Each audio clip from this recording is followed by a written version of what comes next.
Welcome to mypersonalfootballcoach.com's Soccer Player Development Podcast. Discover all the secrets, hints and tips about soccer player development and soccer coaching from some of the leading figures in world soccer. Here's your host, Saul Isaacson Hurst.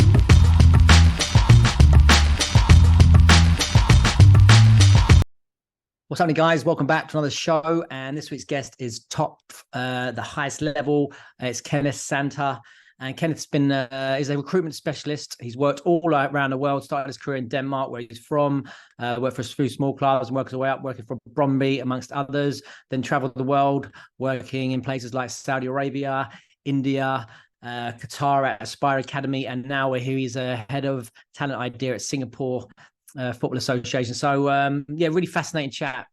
Just someone who's done so much in the game and had such an amazing career already. Just really interesting to hear his insights and different experiences about talent ID around the world. So this is a top show, and really grateful that Kenneth agreed to come on it. And without further ado, let's get into the show. Like many other people, I played on a decent youth level. I got a serious injury in my hip when I was 16. So while I was trying to get back to the field, my former coach at under 14 asked me to join in and assist with the young ones on the 9s, on the 10s. So got into coaching this way and had, I think, around 6-7 years in coaching, doing my coaching licenses at a young age in a club in Denmark called Køge, which is a Danish first division club. Right now, mostly known for Daniel Lager being the head coach the last 2 seasons there. So I got my way into coaching this way, and then found my way through different coaching jobs in smaller first division clubs, taking me to Nordsjælland at under 14 level, where I also did my first scouting role on part-time basis, coaching under 14 while I was scouting. Was there for a year, went to AB, also first division club with good youth teams, spent a year there as head of recruitment for academy and coaching under 14. From there on to under 19 in Roskilde, and 1 year as academy director in Køge, a year in Lyngby as the head of scouting and recruitment for both youth and senior football, onwards to Brondby for 2 years, where I was head of academy, scouting and recruitment for 2 years. And from there, my international career started with almost 3 years in Aspire as I think the title is International Football Scout, working with Aspire teams and the Qatar youth national teams for 3 years. After Aspire, had almost a year working from Denmark, based in Denmark, but working for Wolves as an under 23 European scout. From Wolves to 9 months in India, which got interrupted by COVID, which sent me home and then changed my perspective of things. Started a football club, grassroots football club, 7 to 12-year-old players in Køge. Just my heart's project in teaching the small kids to play. From there on, I had a year in Saudi Arabia in Mahed Academy as the football scouting manager. And now since January, I've been in Singapore, where I'm the head of talent ID for the Football Association of Singapore. Wow. So it's quite an amazing CV there. You've been all around the world. Let's wind it back then to like your first starting talk. Think about your first experiences as a coach, if you like. Do you remember? I mean, what was your coaching philosophy? What did your sessions look like? I mean, do you remember that? Are you quite vivid? What sort of sessions were you putting on? What sort of players were you trying to develop? I was very young, and I think I was mainly shaped by those who coached me when I was a kid. And I often said this to people who's willing to listen, saying, if I had been coached the way that you guys and those who are coaching now are coaching kids, I'm sure I would have had a much better career in football myself. But what I want to try to aim to is that I was very curious in my coaching career, so I tried to watch as many sessions. I went around even when I was young to watch other teams train, to watch a lot of different coaches train, and I don't think I found my coaching philosophy while I was a coach. I think I was trying to learn as much as possible as those who was around me. Many of the coaches which I work with in different clubs, they're now coaching overseas, or they are in youth national team roles, or in big first team jobs in Denmark and Sweden and Norway as an example. But I don't think I've ever, because I shifted when I was quite young in terms of coaching until scouting and recruitment. So for me, I don't think I can say that this is my philosophy. I've always been a fan of expectation versus resources, saying in Denmark it's different to compare to where you're from, Saul, in terms of history, in terms of full-time jobs. When I was a youth coach, we didn't have full-time roles or part-time roles. Everybody had a full-time job or was studying and then did the sessions on the back of it. And it's not until the last maybe 10 years that you've actually seen full-time jobs and part-time jobs now taking over, and you're seeing more and more people getting into coaching at an earlier age and being shaped by actually being around people who's been in the clubs for a long time and having built a football philosophy. I think it's the national coach now of Denmark, Kasper, was in Nordsjælland when I was a coach there. And I took a lot of inspiration from him. Also had a lot of things I wanted to do different than he wanted.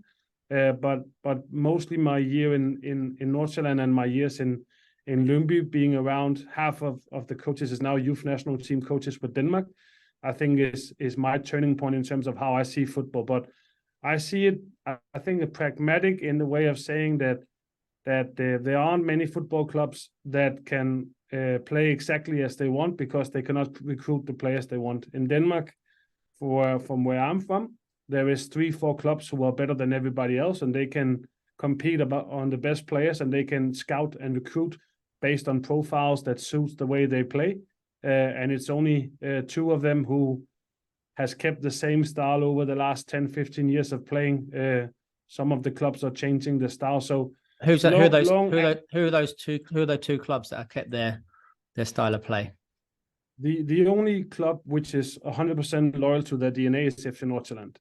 Right. FC Copenhagen has changed style over the last period, since Ståle Solbakken going to Jes Torup, and now Jakob Næstrup is for me an in between Ståle and Jes, taking the best of both worlds.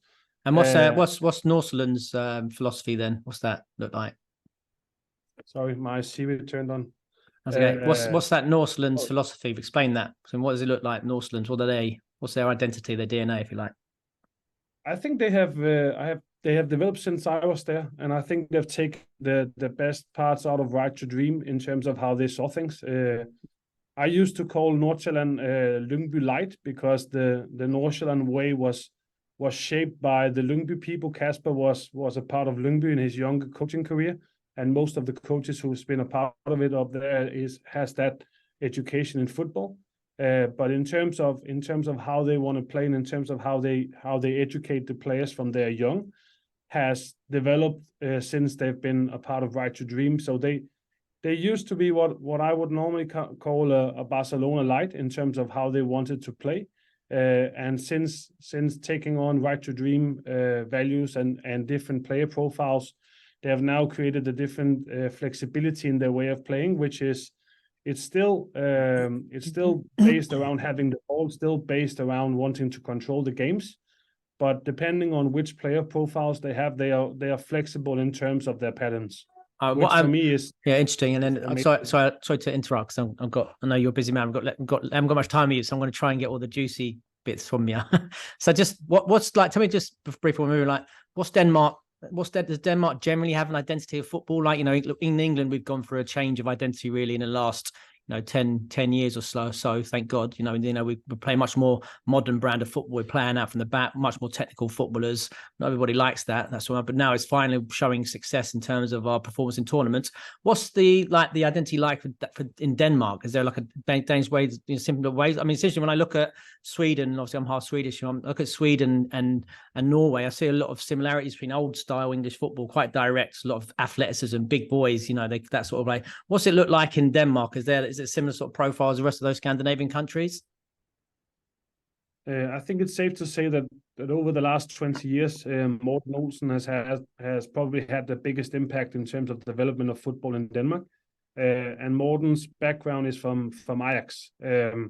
So Morten was, I think, national coach for around 12 years. And the Danish football landscape was shaped in the way that Ajax played.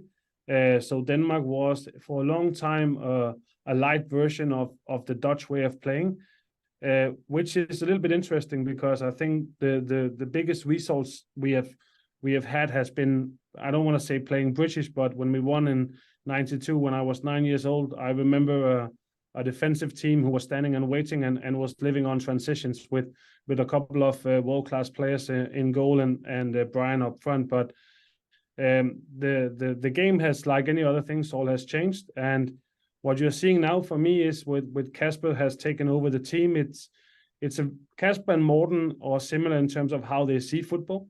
So Kasper wants to dominate the game, which some people from Denmark and around football world are saying, the Danish football player is good enough to control the games in the same way that he would like to do it. Are they training enough as a group to actually have those patterns? I think the last World Cup told us no. And looking back at the European Championship last time, where we of course with the big shock of Christian falling over and the team afterwards getting through to the semifinals, where we unfortunately lost to you because you had a little bit of more luck than we did and you were just better. I think the quick answer in terms of this is that it's around the same version as with Morten, but Kasper has made it more flexible and has different other players, but still trying to get the most out of the best players we have, because we can have an intention, but Denmark is a small country and we still need to get the best out of what we have. But what about you in youth development? Obviously, this is a youth development podcast. I mean, what does that look like in academy football, for example? I mean, are the academies now setting up more like Ajax, or is it quite more typical, it's a bit more direct? I mean, what does that look like in the youth football area? The quick answer will be to tell you is that I haven't been much involved in Danish youth football the last 10 years, but think back to when you've been academy manager, you've been an academy coach, and some of the biggest clubs there, Northland. You worked at Brondby. What do you remember about the football culture in terms of what's like the methodology like there? And was it similar across those big clubs, or is it individual based, more team based? Do they play direct, or anything you can sort of remember about that? When I used to be head of recruitment in Brondby, it was a little bit easier because Brondby was a mix of wanting to dominate with the ball, but also wanting to play direct. In my time, we shifted coaches. We had one coach, and then Thomas came in, who's the head coach of Brentford. And Thomas was a younger coach, and I think he learned a lot from his time.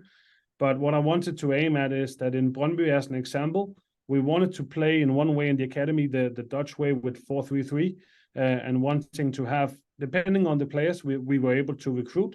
We could play with wingers that went inside, or we could play with fast wingers, or if we had two good strikers, we will find a way where position 10 and 9 could switch, and the wingers would be more defensive. So we were trying to look at it more practically in terms of the competition environment we win. But for me, the general aspect across Brondby, Copenhagen, and Nordsjælland, to take those ones, Nordsjælland, they are, I don't want to say 100% identical, but they are as close as it comes. Copenhagen has been transferring from actually over a long period of time, where the academy has had a more proactive way of playing football, where their first team has always wanted to be dominating, but they've been very solid defensively, playing what we would call very European, trying to get results in Europe, and playing a lot on delivering crosses into the box and having big and strong attackers who can come in and score that way, where the academy teams have been more dynamic. So it's a little bit of mix in terms of academy doing it one way, first team doing it a different way, but having in mind that the pattern is that the academies and the first teams have never been closer as they are now, and are more and more aligned. Interesting. So tell us about yourself then. So you transitioned into more of a recruitment role. Was that a conscious thing you did, or was it just something you happened just to as we know, a role came up, you went for it, or is that something you were passionate about it and you thought I've had enough of this coaching, let me go recruitment instead maybe? It's actually two different explanations. First one being that my wife was tired of me coming home 7 days a week after the kids was put to bed. So She said, either you find a different job or she will switch the locks. but also it was simply because my interest was also more about building something just not around my team, but around the whole club. So even I've worked in a lot of clubs and in different roles, I've always had the interest of trying to get the most out of the resources that we had available. And I've always taken a liking into scouting and recruitment, and always tried when I was a coach to have my academy team playing as an example Sunday morning at 10, so I could watch 3 or 4 games before I had to go home for dinner with my family. So I've always been interested in it, and I was the first guy in Denmark who had a full-time job in Lyngby as the head of academy recruitment. That was the first full-time role, and afterwards going to Brondby, which when I was a kid was my club, the club I supported, was an easy choice, even though there was a lot of trouble at that time, almost bankrupt and getting new ownership.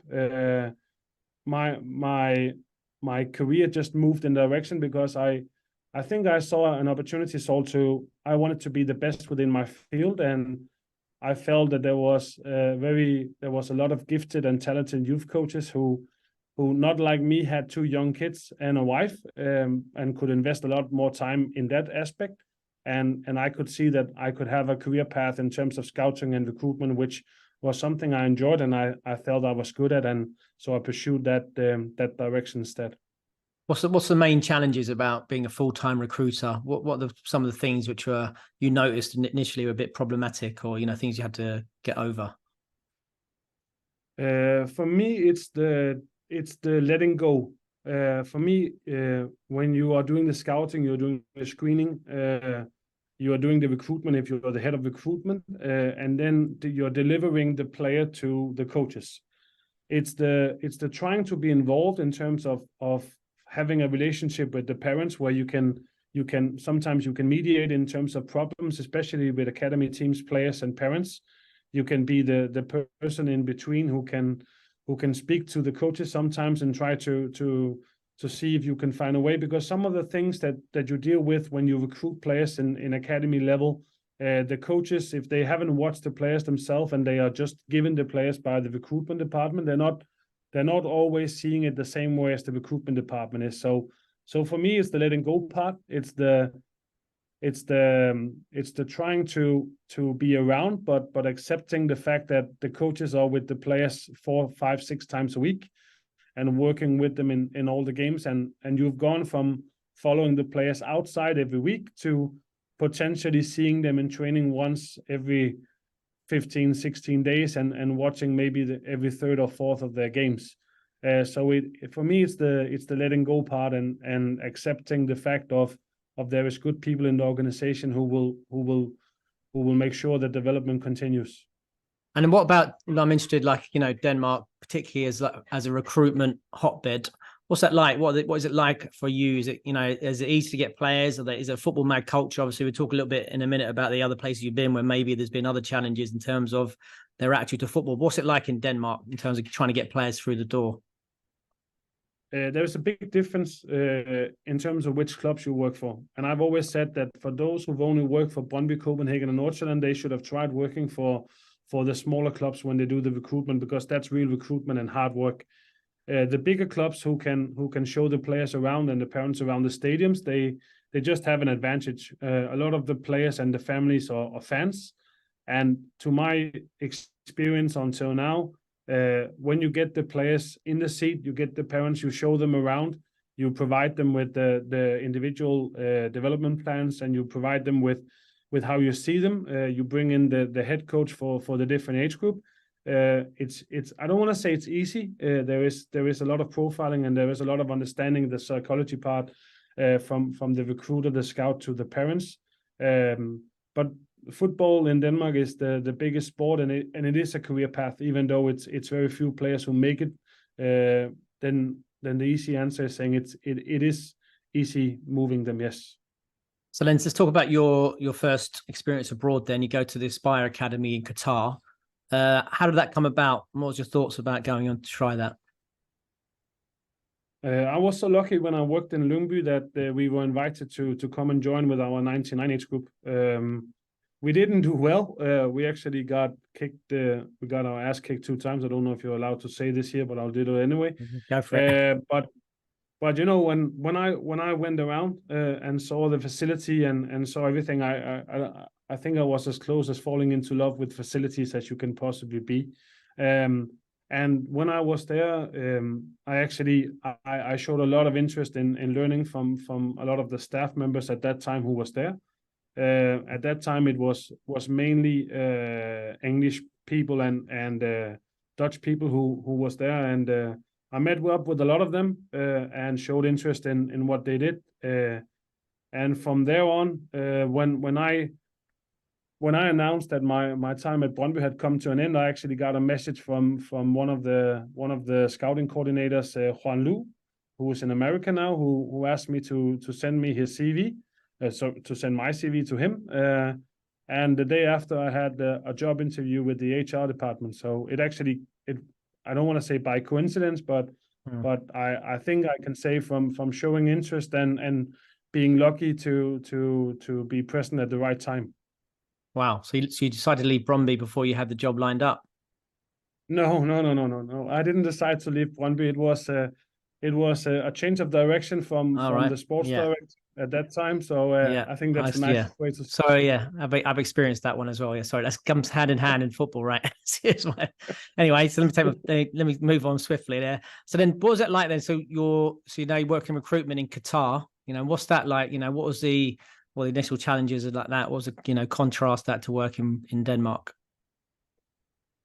First of all, the biggest difference is that the temperature is nothing you can compare, but the biggest difference is you go from having a country where it takes maybe 6 hours to go from one end to the other, and you will have around 18,000 football players per age group if you want to cover all of them.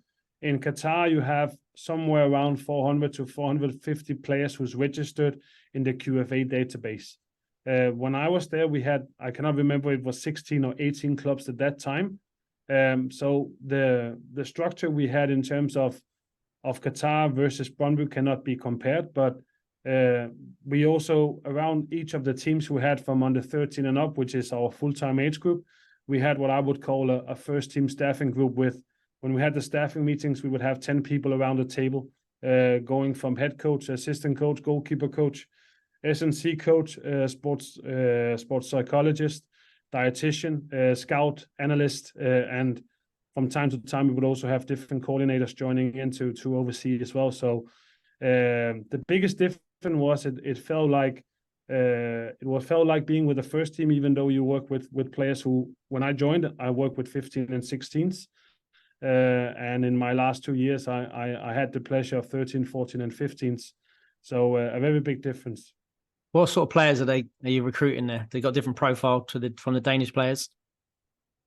Yes, there is different profiles in the way that there are players who by origin is from the Middle East, and they also have players which origin is more from the African country. So you have different types and you have different profiles in terms of it. But what stands out in terms of the country is the number of players, basically meaning that it's much easier to oversee them and follow them for a long period of time. Which also, one of the interesting stories is that Mohamed Wad and Humam, who actually played for Qatar in the World Cup, was two players that had been in the system before I was in Aspire, but had been released. And I got them in when they were under 17, under 18. So it's a country where there's not that many players, but it's a country because of the setup there is.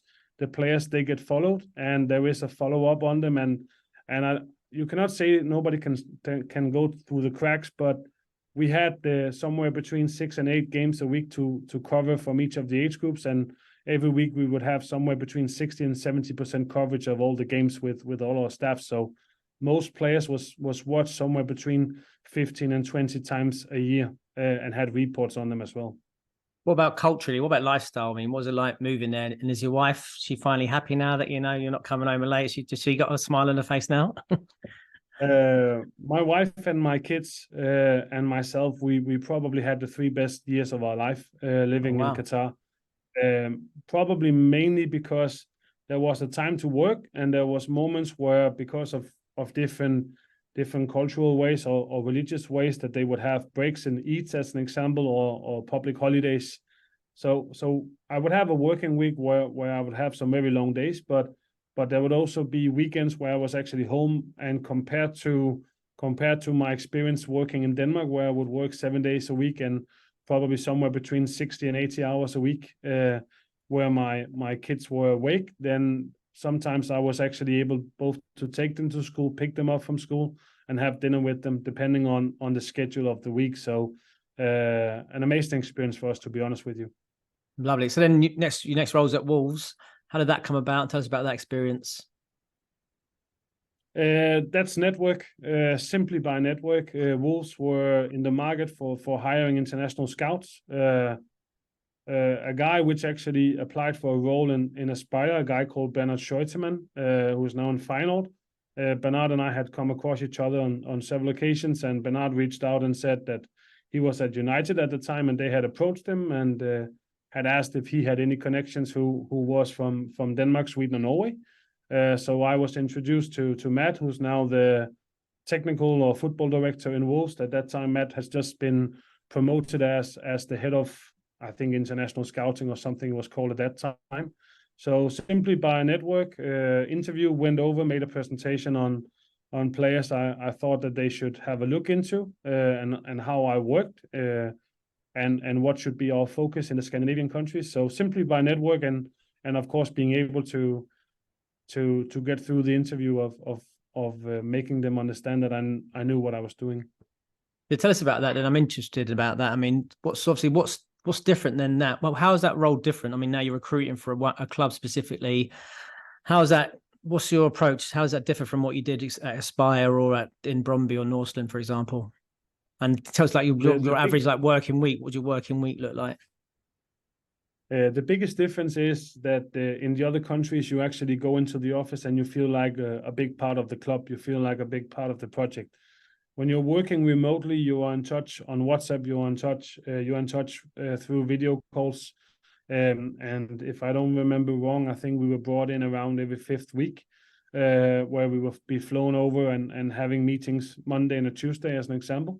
And then we went onwards in terms of things. But one of the things which I was showed in my time working for Wolves has always been one of my prime goals of my career, that I wanted to work for Premier League football club, and for me it was a dream come true. But while working, it also showed me that it's not a job that I'm interested in having again, simply by saying that when you work remotely in this way, you are not a part of the process. You're a little bit left out in the dark, and you're traveling around Europe on, I need to be nice, but you're traveling around on the cheap flights, on all the inconvenient flights. And in terms of your scheduling, basically you can be sitting in Barcelona watching an under 15 game, Espanyol against somebody, and then you get a call where they ask you to fly to Serbia, and you can say no, which will then get you into trouble with the management, or you can say yes and not be in trouble with the management, but be in trouble with your wife. So in terms of planning, it's a very, very difficult role to have, because the expectations is very high from the club. The resources in terms of what you're paid for what the club expected you should work, for me, it doesn't match up in any way. I think for those who come early into scouting and get full-time roles and like this, they without family, this is probably something they all would dream about. But for me, in terms of time spent, the very, very long weeks and a lot of the travel is something I've always dreamed about and loved. But being in it showed me exactly that this is not for me, which is a little bit funny, where I'm now sitting in a place away from my family around 300 days a year. But I think we'll get to that later. Well, let's move on then. You say then you take a role in India. Tell us about that role. Which also came about by network. One of the English colleagues I had in Aspire gave me a call and said that that the Punjab FC round class is now called RG Punjab FC, who just got promoted from I-League to ISL. That they were looking to build a scouting network across India, setting up the best academy in India, and asked me if I was interested. So I said, let's have a look at it. So I actually flew down and had meetings with them. The director at that time was Michael Brown, who's also the director here in Singapore now, which was my first time meeting Michael. I didn't work with Michael in Aspire. So I made an interview. I think they had 5 or 6 people flown down. And for me, the project seemed amazing. I saw the drawings of how they wanted to build the academy and all of this. So through network and through by being curious and interested in the project, which for me meant that I was traveling around the country and was maybe 2-3 days a week in Punjab region, Chandigarh, where we had base, and then around 4 days a week I would be traveling to different regions to watch players, but also try and see if I could meet people which we could recruit for roles. Tell me, how long were you there for in India?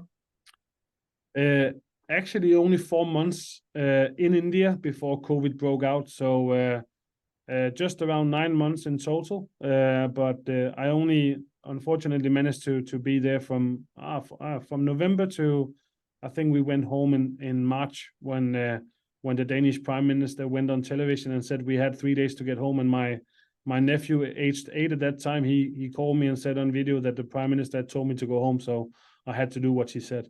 Yeah, absolutely. If you get called that sort of call, eventually. So in that, tell me about 4 months. I've been to India like several times. Love it. Very unique place, spiritual, but can be quite tough and arduous, in terms of, the poverty and stuff like that, and seeing how people live. And so what's distressing is probably a better word to say that. So, but tell us about that. What was that like?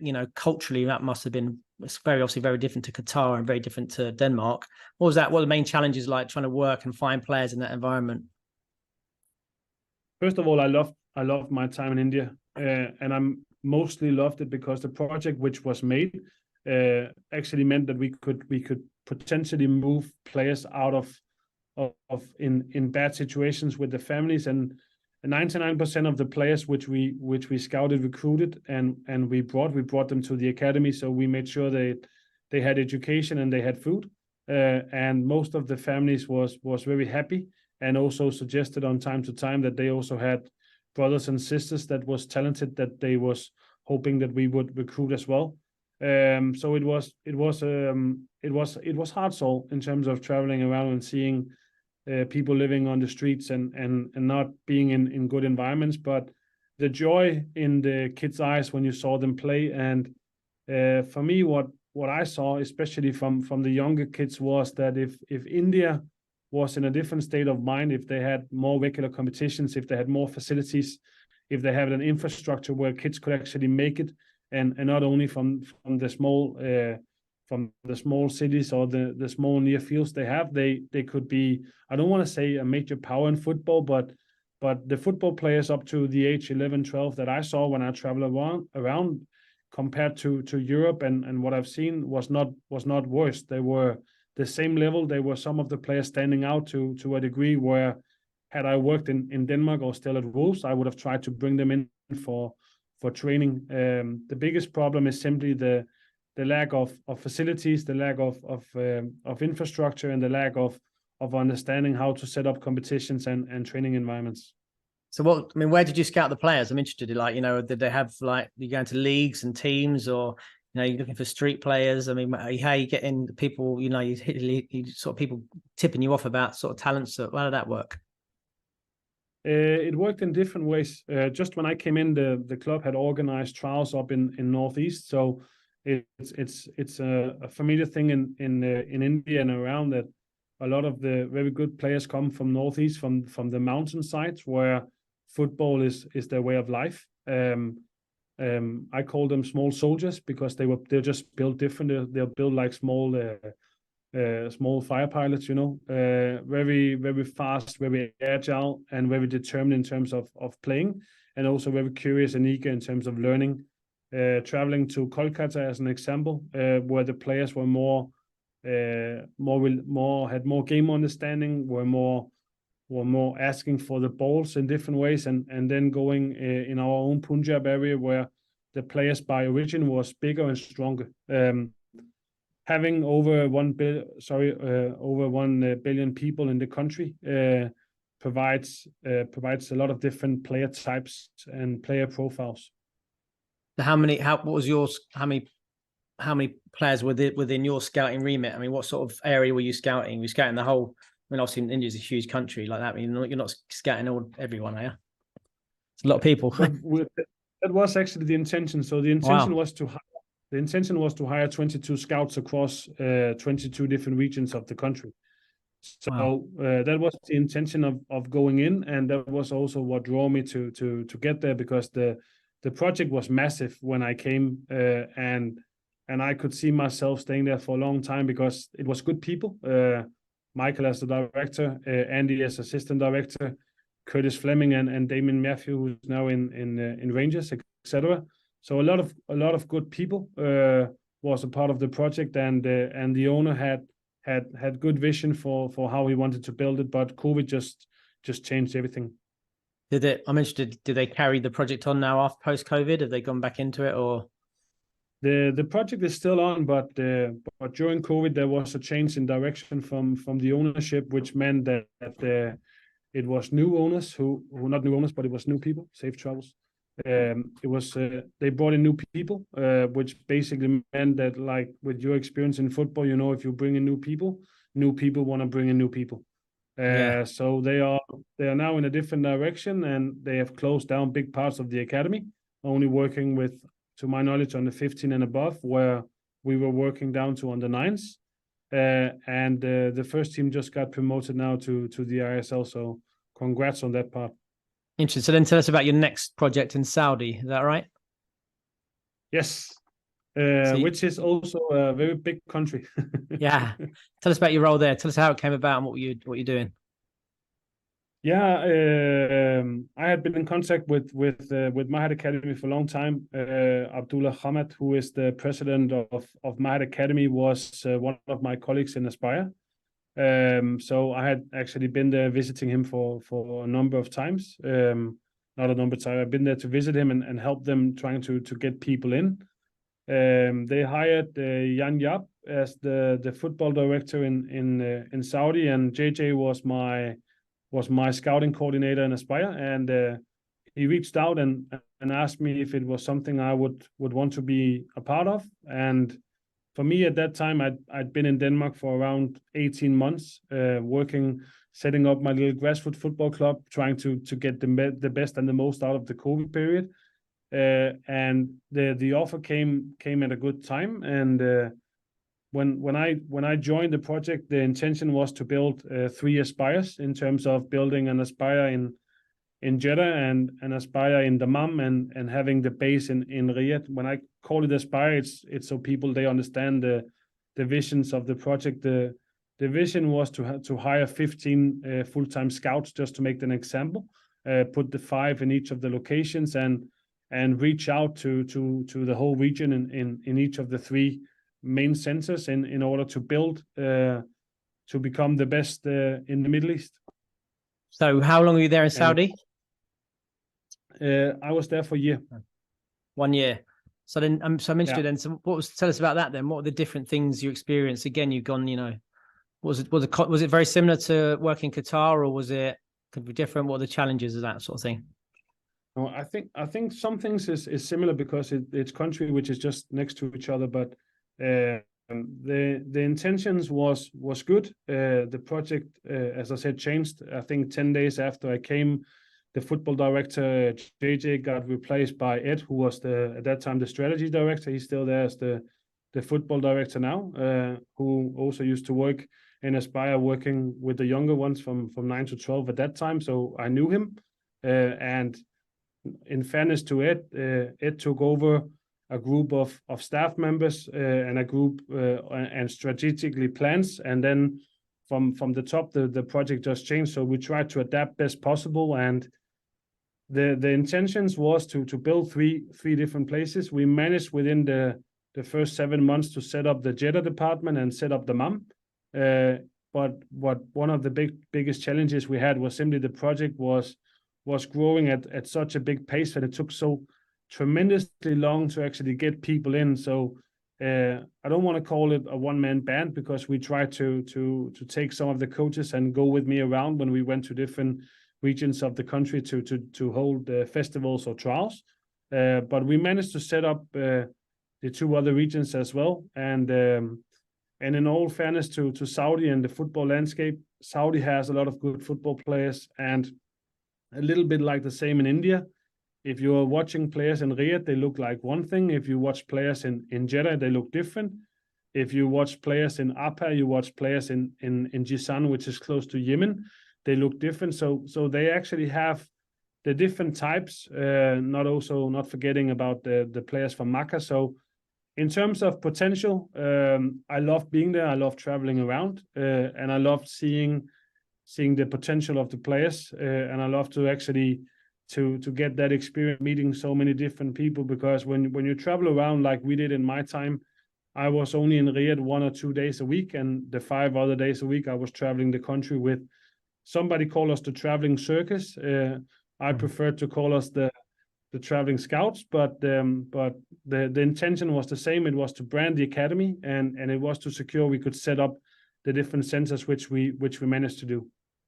I mean, obviously now Saudi's going through a bit of a revolution in football terms. I mean, I'm lucky enough. Romeo Jozek's a good friend of mine, and he invited me down to see the under-21s youth project they have run in Barcelona there, where they stage the young players there, and they try and set up like a European academy, and they play European teams regularly. Are you surprised about the direction Saudi have gone, particularly recently, in terms of the what they're really going for in terms of bringing players and stuff like that? And do you think that's going to be also reflected in what they're trying to do with youth football as well and academy football? Yes and no. I'm surprised about the timing in it. I didn't expect it to be now, because the logistics of the country in terms of fields fields and facilities is not there. So the most of the clubs which have hired a lot of these amazing football players, they have 1 to 2 fields, and that's for the whole football club. So in terms of what they want to aim for and what they want to do, I had actually expected that they would use the next 2-3 years to set up different regional centers where they would have, let's say, 5 to 6, 7 fields, so they could have not only a first team but also a youth academy from trying to build it in an organic way. But my concern is a little bit that because they are now experiencing that they can get the best players if they're willing to pay what they cost. My concern for the development of the youth is that that's not gonna be prioritized as high as the aim was when I was then, what I saw. Interesting. And let's move on now. Go to your current role. You've gone all the way now. You're not satisfied with your air miles around there, Middle East, and going to India. Now you've gone extreme all the way to the Far East there. Tell us about how that came about, and tell us about your role there, and what's that been like? It came about by Singapore announcing on the website that they were looking for candidates for the talent ID head. So I reached out to Michael, who I work with in India, and asked him what type of profile they were looking for, and trying to see if it was something that he would think that I would suit it for. So he asked me to send my application like anybody else. So I went through the process of 3 or 4 interviews with a lot of different people, a lot of different stakeholders here, which is a landscape which I haven't seen before. I got the role, started here in the beginning of January, with the clear aim and the clear plan of setting up a national development center for under 13 to 16, both boys and girls, and setting up a junior national center for under 8s to under 12s. We started the NDC under 13 to 15 in May, and we started the under 8s to under 12s in July. And previous to this, we hosted a lot of trials and ran numerous events in terms of the players selected from these different trials, going through training sessions with the coaches here. So the aim was to set it up as quick as possible, and then from there on, now the plan is to set up a a scouting structure where we're going to hire some more scouts in a short time from now. We are now currently in the market for hiring full-time coaches, both locally and overseas coaches for Junior DC and NDC. So the hope and the ambition is that when we reach 1st of January, where our new football center, which is called Kalang Football Hub, is ready next to the National Stadium, we will have 3 fields and 1 field which is shaded. And we will hopefully be able to facilitate that the best players in the country across these age groups can train 4 times a week with full-time staff like they haven't seen anywhere in this area until now. And what's the differences there practically between recruiting players there and where you've been before? For example, what's the difference between Singapore and from Denmark, or maybe the other place you went to in the Middle East? The biggest difference here is that in Denmark and in other countries, football is seen as a career path. In Singapore, a career path which the parents like the most is the kids attending school and creating a career through schooling and education. So in terms of prioritizing training, things are a little bit difficult here in terms of this. And it's also and something I didn't know before coming. It's also a country where there is, I don't want to say there is a lack of facilities. There's just simply not enough facilities in terms of wanting to provide football 4 or 5 times a week for those players who wants it a little bit more and are capable and able to do so. So the biggest difference is landscape. It's the parents who doesn't believe it's a career path, and it's a football landscape which has suffered a lot in the COVID time in terms of everything in this country being very restricted and shut down. So a lot of the programs which was running here before COVID were shut down, and a lot of them have found it difficult to get back into action. So it's a remodeling of the whole football landscape here, Saul, and there is many different focuses. I'm focused on educating the local scouts so we can have more talent spotters who watch this game, so we can secure we have the best players or potential the best players, depending on how you see it. And from a whole football landscape point of view, we are working on setting up football tournaments for boys and girls across all age groups, and putting in place something which you and I would potentially call normal football landscape. But here the football tournament is just different. It runs 3 months before the summer and 3 months after the summer, and school football here is very big. So school football is from January to June, as it is now. So it's a complete different landscape to work in. What's the population of Singapore, and what's how many youth players are there to choose from? It's actually around the same populations as in Denmark. The difference is just that the whole setup of the country is it's so small. And what is the population then? I don't know. My knowledge of Denmark. It's around 5 million people here, and I think in Denmark we are now 6 million. But when we're looking at it, the biggest difference here is Denmark is built in a way where in each of the city there is a church, there is a football club, there is a school, and there is an indoor facility where people can play sport. Yeah. In this country, every time you look over your shoulder, you can see a 50-store condominium, and every time you can see a green area, you can see that they're gonna demolish it and start building a new condo. So it's a country where the population is growing. It's an interesting place for people with finances to invest, and each of the green areas which is available is, unfortunately, looking at it from a sports point of view, not being transformed into sporting facilities, but is more transformed into housing facilities as I've seen it until now. Yeah, interesting. But what are the players like there? Are there sort of particular profile of players looking that you are recruiting now? It's actually a variation of players, because the origins of the players here is Malay, it's Chinese, and it's Indian in terms of where their ancestors came from.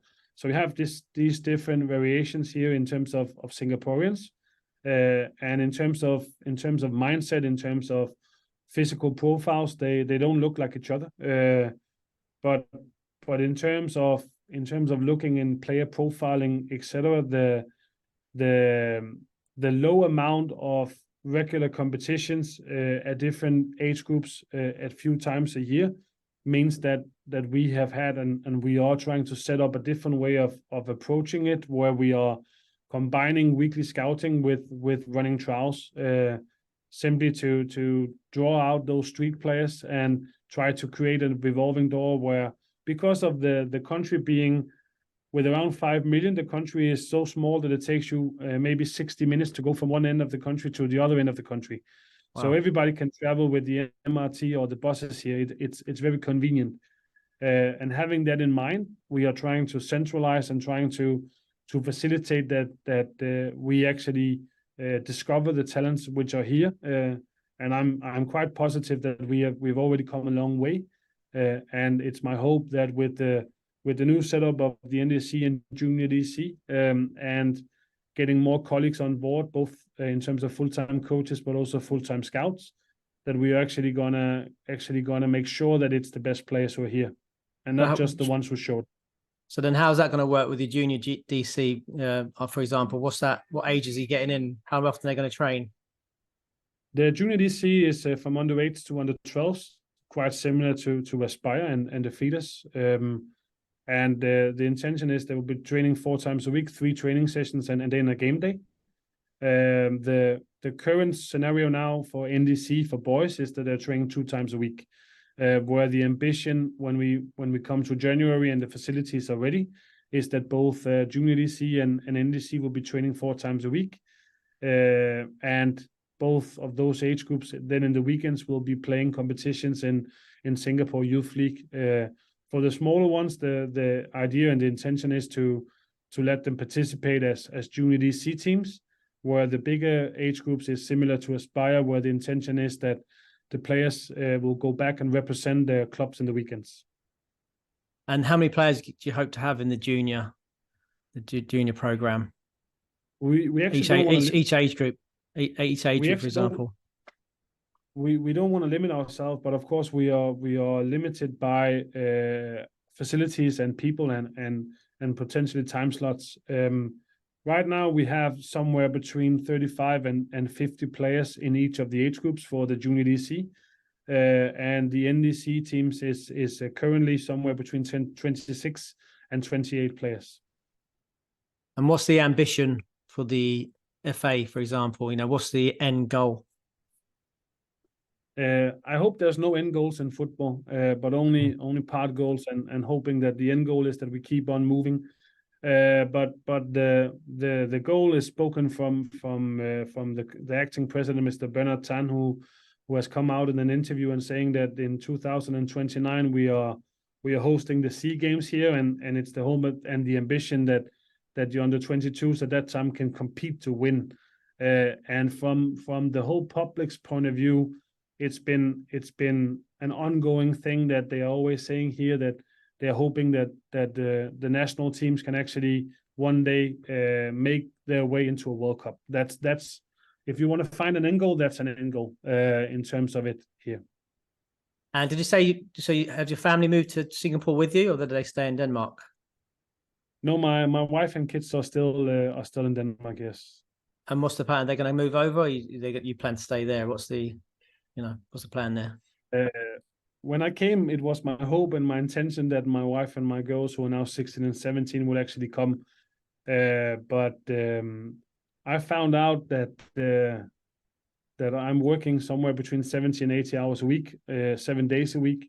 So we've come to a point with my family where my girls are happy with their education back home, and we are trying in a flexible way that I work hard here for a period of time, and then I go home for around 10 days, and trying to do this. I will try to do this a little bit more regular now than I did in the first 6 months where I was only home one time. So the plan is that they would stay at home, but I'm sure my wife wants to send at least one of them here, so she can have it a little bit. Sorry, I don't mean to get so personal there, but I mean that's what I always identify football as being a very glamorous industry. But it's obviously a passion project. It's an amazing industry to work in, but then these are the sort of sacrifices you have to make, right? Because it comes with the territory. I'm quite often saying that my name is not a big name. I didn't play at a high level, so I'm not getting any roles by my name. I have to work hard for it, and I'm not complaining in that sense. But when you're talking about glamour, and I think people who looks at working in football and especially in scouting, saying you're just traveling around on business class and enjoying 5-star hotels and living in VIPs, and that's why I'm saying I did take a lot of picture when I was in India. I did the same in Saudi. Singapore is very different to those two places when traveling around. Those two places was a challenge compared to traveling around here. Here is much easier and also more glamorous, but it's hard work, so and it's somewhere between 9 to 12 hours a day, where those who knows how the role is, that I get up in the morning, I go to the office around 9, and I'll be at work to around 1 or 2, and then I will try and go for lunch. I might actually go home for an hour or two because I live close. And then when you and I finish today, I have a game behind me which is played 7:45, and I'll watch that game, do my report, and I'll be back at my apartment around 10. So it's a day that starts at 9 and that ends at 10, and that's a normal day working in football.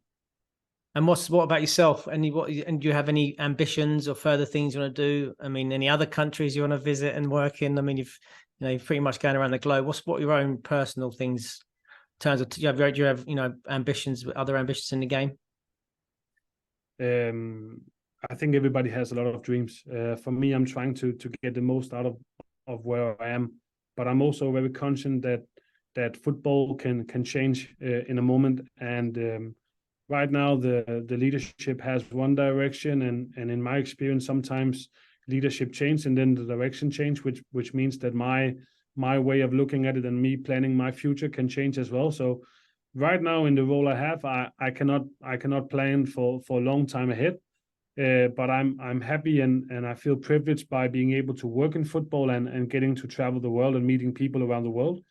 And it is my hope that the combined skill sets I have and the person that I am and the network that I'm building can hopefully take me to even other countries and hopefully in the future also to roles where I could potentially have a bigger impact on the planning part as well. So it's not only me following through the projects and the directions which is set by the technical director or the CEO, but at some point 10 years ahead from now, I hope that will be me. And you've lived in some amazing countries, obviously to India, the Middle East, now Singapore. Which is your favorite cuisine? Which one has the best food? Those who know me well, so they will say I love everything that's eatable except fish. So I cannot give you a straight answer to your question because I love food. Mostly I love sweets, which is my biggest problem in all. But I don't want to be judgmental. I love all aspects of food except fish. There you go. Listen, on that bombshell, let's call it a day. Thanks very much. Look, Kenneth, been a pleasure and a privilege to have you on. Speak to you soon, mate. Thank you. Thank you for having me.